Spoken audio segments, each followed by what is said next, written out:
Here's some stats for you. 2024 PEW Research Centre survey found that 63% of teens aged 15 to 17 use Snapchat compared to 44% of those aged 13 to 14. Studies indicate that between 14.8% and 27.4% of adolescents aged 12 to 18 have engaged in sexting behaviours. Now, again, majority of them are under the age, and actually, you've got to be 13 to use Snapchat. Among those who have shared explicit images, 18% reported being pressured or blackmailed into doing so. Snapchat users have a 31% chance of experiencing cyberbullying, and when it comes to children, 69% of kids using Snapchat are likely to be cyberbullied. So, welcome back to On the Verge YouTube channel, and today we're diving deep into one of the most influential and controversial apps of our time. That's Snapchat. You might know it for its playful filters, disappearing messages, and that streak feature people are obsessed with. But beneath the surface, there's a much bigger story. This is going to be the good, the bad, and the ugly of Snapchat. And trust me, by the end of this video, you'll never look at that little yellow ghost icon the same way again. So, the good. Let's start with the good. And yes, despite everything we're about to explore, Snapchat does have its strengths. At its core, Snapchat introduced a revolutionary idea. The idea of the content where messages, photos and videos that disappear after being viewed. This actually was a game changer in a world where everything online felt permanent. It gave people, especially young users, a sense of freedom, a chance to be more authentic without the pressure of perfection that other platforms demand. No need to polish a feed, no need for 100 filters or likes, just a moment shared and gone. Then there's the innovation. Snapchat pioneered augmented reality filters where talking, dancing, hot dogs, rainbow vomit and face swaps were a fun, harmless digital play. They blurred the lines between digital and real world experiences, and that's not just entertaining, it's creatively stimulating. These features have also found real world applications. AR filters are now used in marketing, art, education and even healthcare demonstrations. Snapchat pushed the tech forward. The app also emphasizes close connections. Unlike Instagram and TikTok, where the game is all about reach and virality, Snapchat was designed for direct personal interactions. One-on-one messaging, private groups and famous snap streaks help friends stay in constant touch. For young people, this daily check-in mechanism can feel like a lifeline, a way of keeping connected during times of isolation or stress. Another major good is Discover. Now I know Discover has its issues, and well, we'll get into that, but it's worth acknowledging that it offers an alternative way to access news and entertainment in bite-sized, mobile-friendly formats. Many publishers have successfully used Snapchat to reach younger audiences with educational or informative content that they'd otherwise ignore. Snapchat also stepped up in moments that mattered. During elections, they launched voter registration drives. During the pandemic, they provided access to verified COVID-19 information.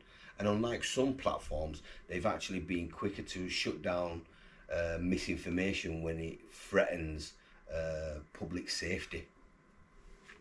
Now, We can't talk about the positive side of Snapchat without mentioning stories like that of Steve-O the Madman. Steve-O is a former footballer turned entertainer, built an entire career using Snapchat. He was one of the first UK personalities to fully leverage the platform's raw, unedited nature to share his daily life. What started out as a casual snaps turned into a loyal following, brand partnerships, and a pathway into mainstream media. His journey shows that in the right hands, Snapchat can be more than just an app. It can be a launch pad for authentic storytelling and real success. But now we're going to shift gears because for every good that Snapchat brings, there's a bad and even worse lurking right behind it. So, the bad. Here's where things start to get a little murky. So, Snapchat's disappearing content may offer freedom, but it also opens the door to misuse. The fact that snaps vanish creates a false sense of security. Teens send explicit messages thinking they won't get caught, but screenshots can be taken. Yes, you will know about it, but the content can be saved. And the psychological damage, especially for those targeted by sextortion or blackmail, is very real. And speaking of teens, let's talk numbers. So Snapchat's terms of service technically require users to be 13 or older, but in reality, young kids are using the app easily without restriction, and once they're in, they're exposed to a world they're not emotionally or developmentally ready for. Snapchat is also one of the most addictive platforms on the planet. It's not just the filters, it's the dopamine cycle. Every streak, every emoji, every Snapchat score is designed to make you come back for more. That little flame icon that tracks how many days in a row you've messaged someone, that's not just a gimmick. It's a habit forming psychology. It creates pressure. You can feel guilty for missing a day. You can feel anxiety if a streak ends, and that's actually intentional. It's engagement by design. The dopamine hit is real and dangerous. When you get a snap, your brain gets a jolt of pleasure. When you don't, it starts to crave it. For adults, this might just be a minor inconvenience, but for kids, their brains are still developing. That constant high-low reward system can seriously mess with emotional regulation, impulse control, and even sleep patterns. Let's talk sleep.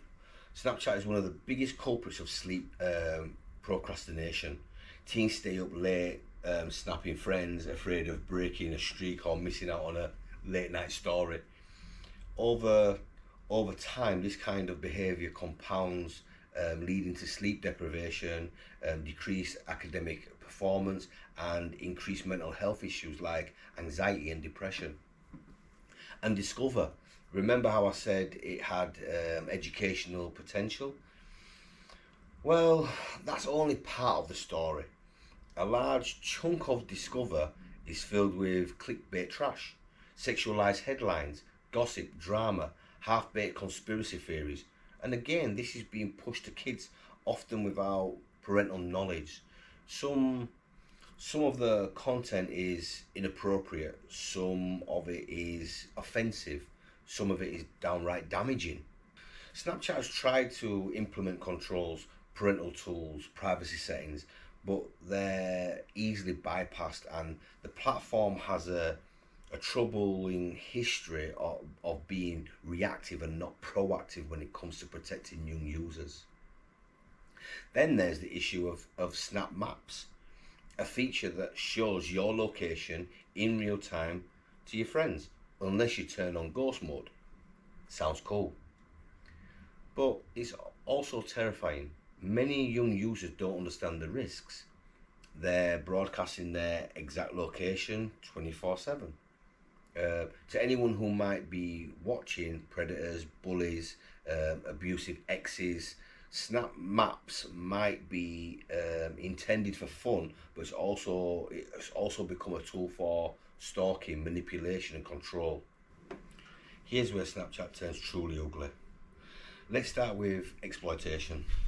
The pressure to maintain a digital presence is intense, especially among teens. Young girls in particular face constant pressure to post seductive or provocative snaps. It starts off as fun, then it becomes validation seeking, then it becomes currency, and before long there's a blurred line between self-expression and self-exploitation. Now, Snapchat has become a platform for grooming, for trafficking, for drug deals, and the disappearing nature of snaps makes it increasingly difficult to trace evidence or intervene. Reports of child exploitation, sextortion, and predatory behaviour through Snapchat are rising. Law enforcement agencies have called the app one of the most difficult to monitor when it comes to protecting minors. And in many tragic cases, harm wasn't discovered until it was actually too late. Okay. There's there's the drug epidemic that's going on through this. So yeah, Snapchat has become a marketplace. Dealers use emoji codes, even the names.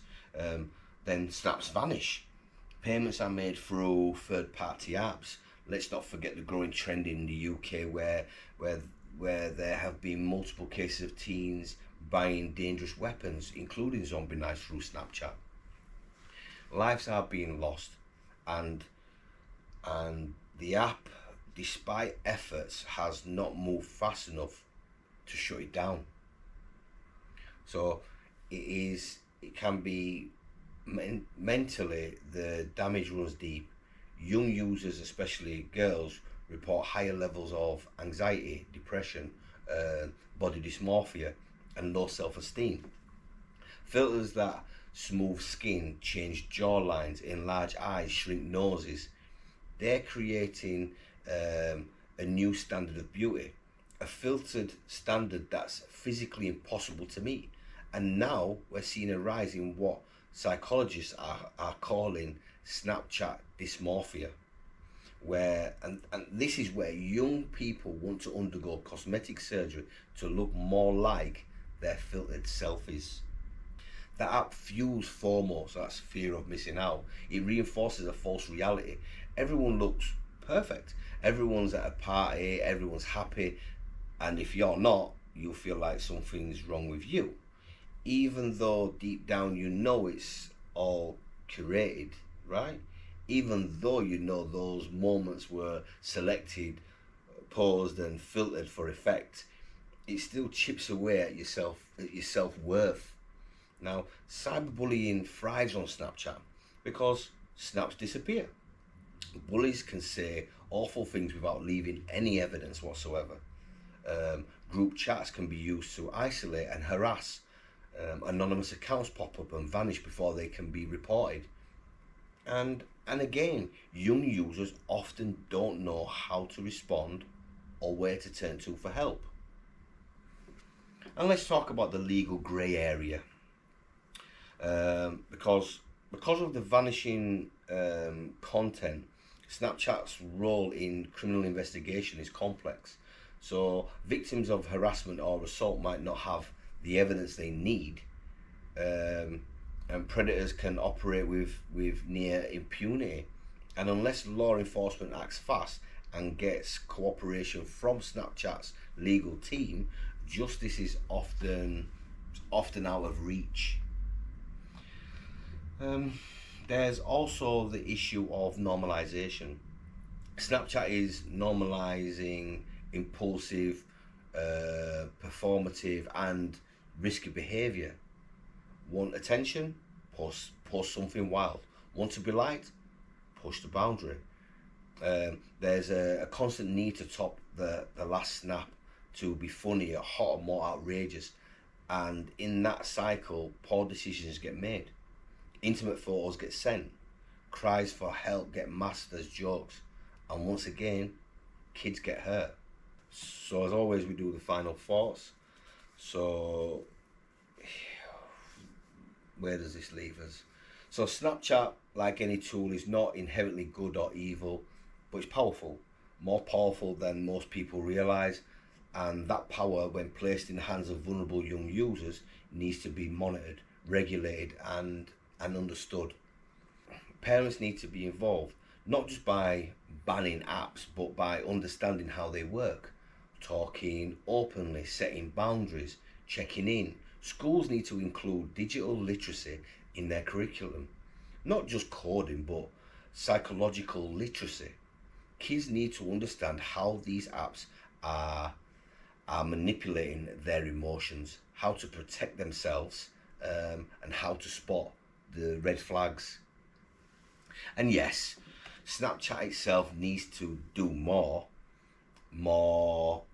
transparency, stronger protections, real accountability. The company has a responsibility to clean up its platform, not just in response to tragedy, but to prevent it. And for young people watching this, I will say this: you deserve better. You deserve platforms that build you up, not break you down. Your worth is not your snap score. You don't need to be filtered to be valuable. You are enough without the streaks, the fame, and or the face tune. Snapchat can be fun. It can be creative, but don't be fooled. It can also be dangerous, addictive, and if left unchecked, life-threatening. Use it wisely, um, or don't use it at all. So thanks for watching. If you've got a story, an opinion, or an experience with Snapchat, the good, the bad, or the ugly, drop it in the comments. Let's keep this conversation going. So don't forget to like, comment, subscribe, or share, and hit that bell. Yeah, until next time, please take care.